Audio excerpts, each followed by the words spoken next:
saya ke Ibu Hasnia.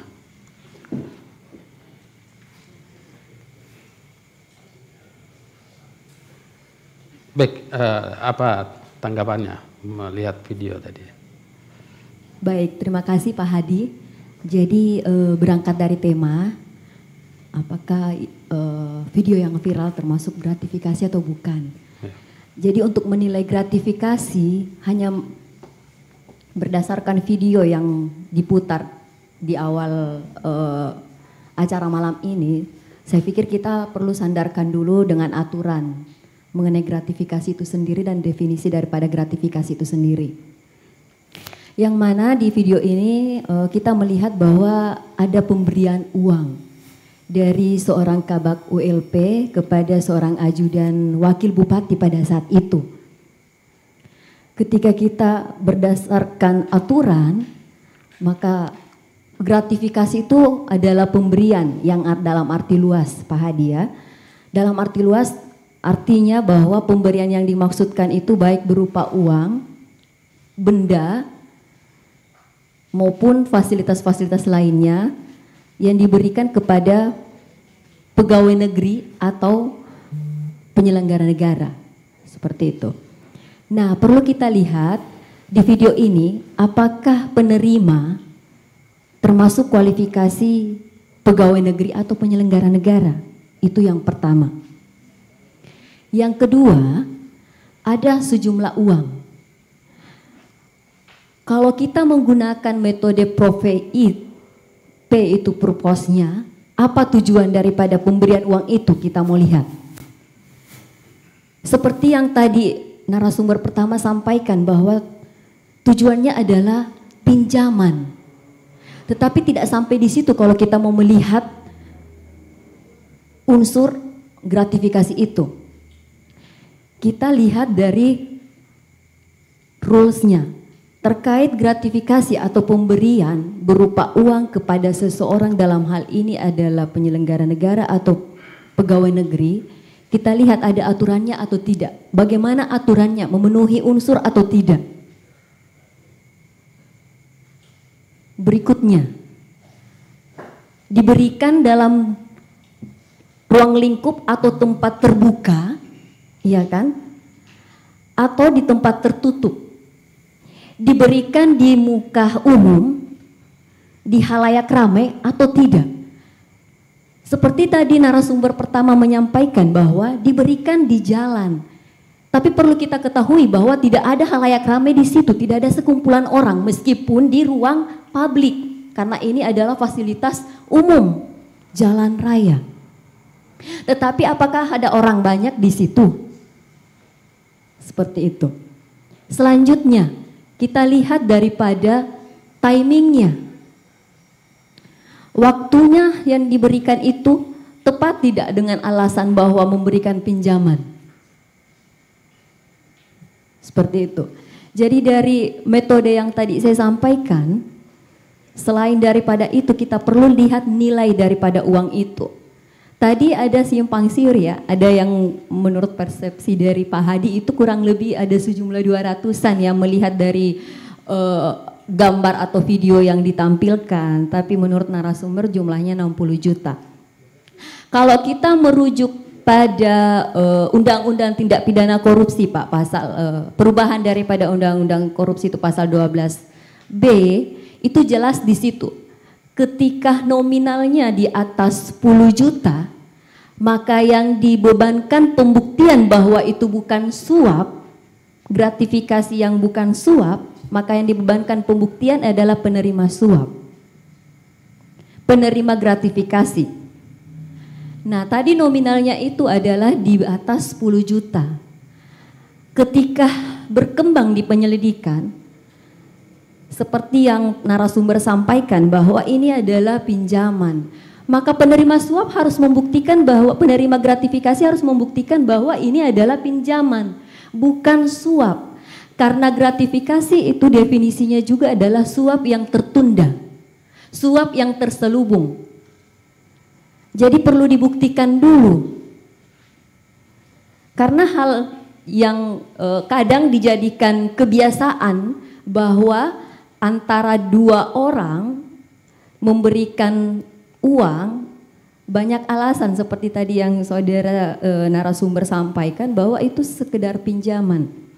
Tetapi melihat dari gerak-gerik, melihat dari dua orang tersebut bukanlah orang biasa tanda kutip ya, bahwa masyarakat biasa yang kemudian mau minta tolong pinjam uang kepada seorang kabak ULP, tetapi ada hubungan dan kebanyakan kita menilai bahwa akan terjadi benturan kepentingan di situ, ada relasi, ada hubungan rekanan di situ antara pejabat dalam hal ini kabak ULP dengan seorang ajudan wakil bupati.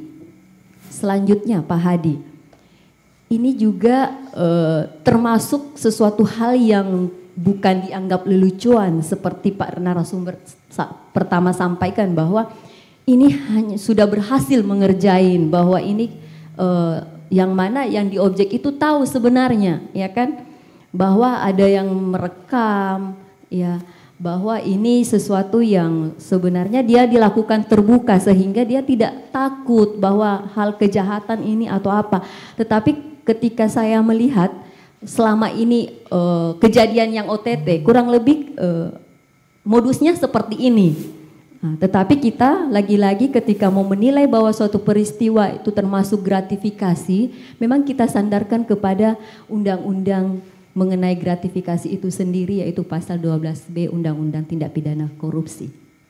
Dari saya mungkin cukup Pak Hadi, mungkin nanti berkembang di sesi diskusi. Terima kasih.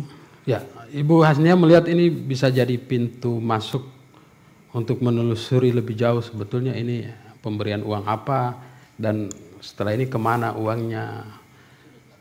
Iya, jadi sejauh ini kalau memang benar penyampaian dari narasumber pertama bahwa ini sudah 9 bulan yang lalu, maka ini tugas dari para penyelidik ya, bahwa uang yang 60 juta itu kemana sebenarnya, betul digunakan oleh seorang ajudan membutuhkan uang 60 juta kemudian meminjam kepada kabak ULP.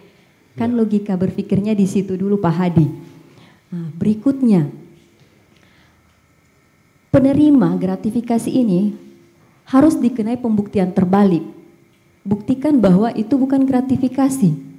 Tentunya ketika itu beredar dan ketahuan bahwa ada seseorang atau pihak lain yang merekam kejadian itu, harusnya ada itikat baik karena sudah ada aturan bagaimana cara penyampaian atau pengaduan ke KPK ketika kita menolak suap atau menolak gratifikasi atau mau membuktikan bahwa itu bukan gratifikasi. Seperti itu. Tetapi mungkin ini nanti mencuat ke publik setelah video itu viral dan ada klarifikasi bahwa itu ternyata pinjaman antara seorang ajudan wakil bupati kepada kabak ULP, seperti itu Pak Hadi.